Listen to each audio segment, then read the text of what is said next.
Bonjour à tous et bienvenue dans ce 6h30. Retour à Abidjan hier soir du président de la République Alassane Ouattara après une visite de 48 heures au Ghana. Le chef de l'État a reçu un accueil des plus chaleureux à son arrivée. Son séjour en terre ghanéenne a été marqué par la signature d'un accord stratégique de partenariat entre le Ghana et la Côte d'Ivoire. Ce document prend en compte 6 grands domaines: la défense et la sécurité, l'économie du cacao, de l'anacarde et autres cultures stratégiques, la coopération maritime, les mines, les énergies, l'environnement, le transport et les politiques économiques. Les rideaux sont tombés sur la conférence des premières dames d'Afrique de l'Ouest et du Sahel, une rencontre consacrée à la protection des enfants, la lutte contre la violence, la traite, l'exploitation et le travail des enfants. La première dame Dominique Ouattara a appelé à la solidarité entre les épouses des chefs d'État pour éliminer ces pratiques du continent. Jérôme Kofi Aboulin. 48 heures, c'est le temps qu'a duré la conférence des premières dames de l'Afrique de l'Ouest et du Sahel qui a fermé ses portes ce mercredi. Cette cérémonie de clôture a été marquée par plusieurs déclarations, notamment le rapport de synthèse, la motion de remerciement, la déclaration commune ainsi que le communiqué final dans lequel il a été surtout question pour les premières dames d'exprimer leur solidarité, leur ferme volonté à soutenir les actions des gouvernements de leurs pays respectifs. C'est la première dame du Mali qui a eu l'honneur de faire lecture de ce communiqué. Au cours de la conférence, les premières dames des pays de l'Afrique de l'Ouest et du Sahel ont pris acte des recommandations de la réunion ministérielle. Il s'agit entre autres de soutenir les actions de sensibilisation et de communication à travers l'organisation de campagnes et la commémoration des journées statutaires relatives à la promotion des droits et la protection de l'enfant afin de susciter une prise de conscience des pouvoirs publics et des populations sur la protection des enfants. Exhorter les parties prenantes à prendre en compte le travail léger ou socialisant des enfants qui ne doit en aucun cas être considéré comme travail des enfants. Faire un plaidoyer pour le renforcement des systèmes d'observation et de suivi du travail des enfants dans nos pays respectifs. Contribuer à l'autonomisation des femmes et à l'amélioration des conditions de vie des familles vulnérables à travers un plaidoyer auprès des pouvoirs publics pour faciliter leur accès aux programmes de protection sociale et la mobilisation des ressources auprès des organisations internationales et du secteur privé pour le financement d'activités génératrices de revenus. Tenir annuellement une conférence visant à faire le suivi de la mise en œuvre des résolutions de la présente conférence des premières dames de l'Afrique de l'Ouest et du Sahel sur la lutte contre les violences, la traite, l'exploitation et le travail des enfants. En déclarant clos les travaux, la première dame de Côte d'Ivoire, Dominique Ouattara, s'est félicitée du travail abattu. Je me réjouis de constater que la forte mobilisation ainsi que l'implication dont vous avez su faire preuve au nom de la protection de nos enfants. La déclaration commune me porte à croire que nous sommes sur la bonne voie pour éliminer ce fléau des pays de la sous-région ouest africaine. Et je voudrais féliciter tous les conférenciers qui sont intervenus au cours de ces assises. Une fois encore, nous pouvons constater que les premières dames d'Afrique sont des militantes actives et infatigables des droits de l'enfant.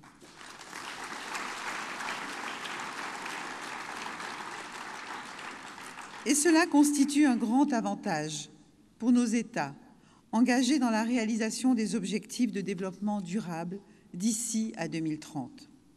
Comme vous le savez, certains objectifs de ces ODD soulignent la nécessité de placer la question de la protection de l'enfant au cœur des programmes de développement.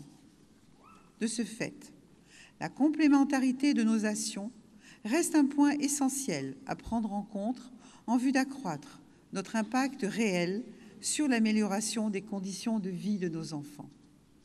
Excellences, mes sœurs les premières dames, je voudrais, pour terminer, nous féliciter de notre détermination et de notre engagement ferme à travailler en synergie afin d'arriver à un consensus en matière de lutte contre le travail des enfants.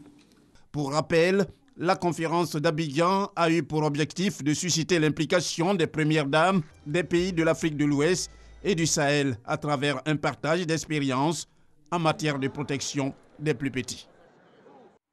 Parlons santé à présent. La communauté internationale a célébré ce 18 octobre la journée mondiale de la ménopause. Une expérience vécue différemment par les femmes en fonction de leur pays et de leur culture.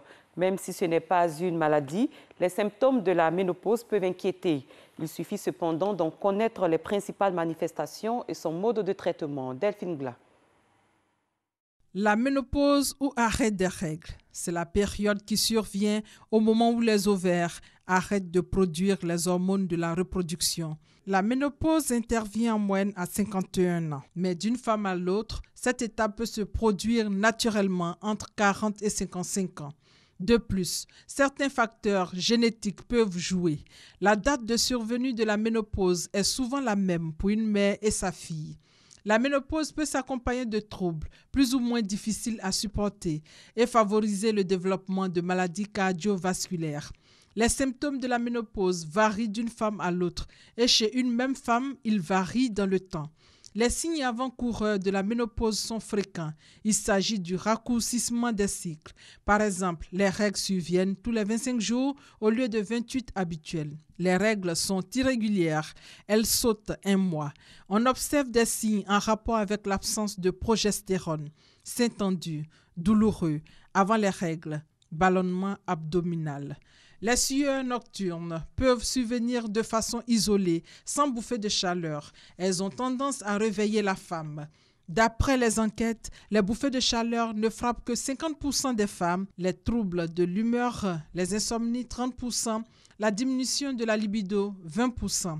Il faut souligner que la ménopause n'est pas une maladie, mais une étape dans la vie, la fin de la période où l'on peut avoir des enfants. À cause de la méconnaissance du sujet, la femme ménopausée est victime de rejet dans certaines communautés.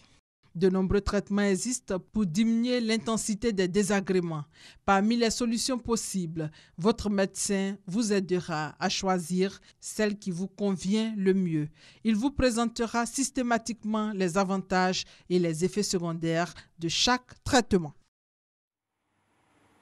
L'actualité à l'étranger nous conduit tout d'abord au Kenya.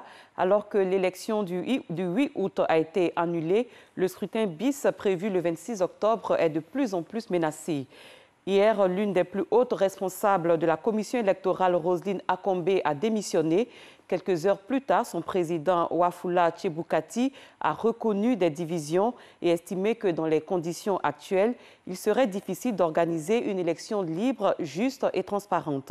Le président de l'IEBC a lancé une violente charge contre les politiciens. Les leaders politiques ont aussitôt réagi. En meeting à Nairobi, le leader de la NASA, Raila Odinga, appelle désormais clairement au boycott. Plus loin du Kenya, des élections régionales se sont tenues dimanche dernier au Venezuela. Selon les résultats du Conseil national électoral, c'est un succès pour le camp Maduro avec 18 États chavistes contre 5 États pour l'opposition. Ce mercredi, les nouveaux gouverneurs élus étaient appelés à prêter serment devant l'Assemblée constituante afin de prendre leurs nouvelles fonctions. Mais la cérémonie s'est déroulée sans la présence des nouveaux élus de l'opposition.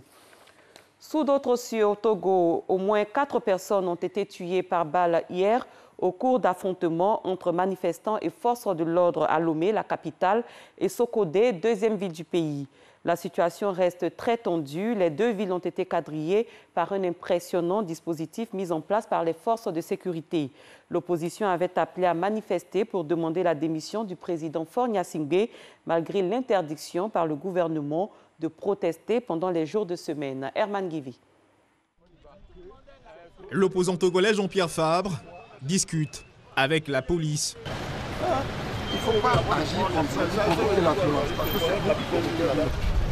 Pas du tout content, il est sommé de quitter les lieux par les forces de l'ordre alors qu'il visite le Parti national panafricain, incendié la veille par des individus non identifiés. Avec lui, plusieurs membres de l'opposition togolaise constatent avec désolement ce qui reste de ce siège du parti de l'opposition. Nous sommes venus exprimer notre solidarité, notre sympathie à nos collègues du PNP, dont le siège a été incendié hier.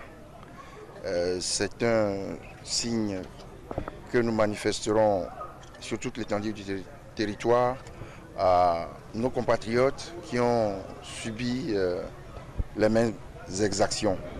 Et donc nous nous rendrons certainement à Sokodé, à Bafilo, dans les jours à venir. La ville de Sokodé, deuxième ville du Togo, a été secouée de violents heurts entre la population et les forces de l'ordre dans la nuit de mardi à mercredi, après l'arrestation d'un imam proche de l'opposition. Une arrestation qui a mis le feu aux poudres. La situation a ensuite très vite dégénéré. 3 personnes ont trouvé la mort au cours de ces violences, 2 militaires et un jeune civil. À Agoé, fief des partisans du PNP dans la capitale togolaise, 2 bureaux des douanes ont été incendiés, des pneus brûlés. Ce mercredi matin, les tentatives de rassemblement ont été dispersées par la police. L'opposition refuse d'abdiquer. 18 octobre 1905, 18 octobre 2017, ce jour marque l'anniversaire du père de la nation ivoirienne. Félix Houphouët-Boigny aurait eu 112 ans ce 18 octobre. Pour marquer cet anniversaire, une messe spéciale d'action de grâce a été célébrée à la paroisse Saint-Jean à Cocody. C'était en présence du président du PDCI-RDA, Henri Konan Bédié, et des membres du Rassemblement des Oufouettistes pour la démocratie et la paix. Abou Sanougou.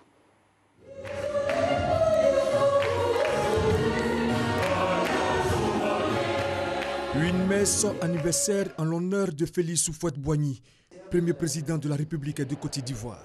24 ans après sa mort, les Ivoiriens et sa famille politique se souviennent. Aux premières loges de cette commémoration, le président du PDCI, Henri Konan Bédié. À ses côtés, plusieurs cadres de ce parti et ceux du parti allié. À ce jour, nous sommes venus pour célébrer sa naissance et en même temps prier pour le repos de son âme. Que Dieu garde toujours auprès de lui son serviteur, le président Félix Houphouët-Boigny, un apôtre de la paix. Le curé de la paroisse Saint-Jean de Cocody, dans son homélie, a invité les Ivoiriens à s'approprier la recherche de Dieu et de la paix comme l'a été le président Félix Houphouët-Boigny durant toute sa vie. On ne peut dire qu'on est disciple ou ami du président Houphouët-Boigny et se laisser guider par ses propres sentiments qui n'ont rien à voir avec la paix. Comme lui, avec le bonheur qu'apporte la paix, avec la transformation interne de notre être par la paix. Voilà le programme d'un oufouettiste. L'ensemble des cadres du PDCI et du RHDP ont salué la mémoire de Félix Houphouët-Boigny. En tant qu'oufouettiste, je me devais de représenter le chef de l'État ici et de dire merci à Dieu d'avoir sauvé ce grand homme. Nous sommes venus au niveau donc des militants du PDCI-RDA et du RHDP avec à leur tête le président Henri Konan Bédié, magnifier l'homme, nous souvenir de lui, prier pour lui. Devoir de mémoire, devoir historique, mais en même temps un message à la jeunesse, message de rassemblement et un enseignement, la paix. Cette messe nous renvoie à ces différents souvenirs et nous nous demandons aussi de nous amener la paix à la Côte d'Ivoire, la paix à ses enfants. Ce qu'on peut souhaiter aujourd'hui, c'est qu'il soit auprès du Seigneur et qu'il puisse participer à l'œuvre de Dieu parmi les saints. Les journées commémoratives de l'anniversaire du président Félix Houphouët-Boigny seront également marquées par des conférences, des projections de films qui retracent la vie de l'homme. Ce 6h30 est à son terme. Merci de l'avoir suivi. Très bon début de journée à tous et à toutes.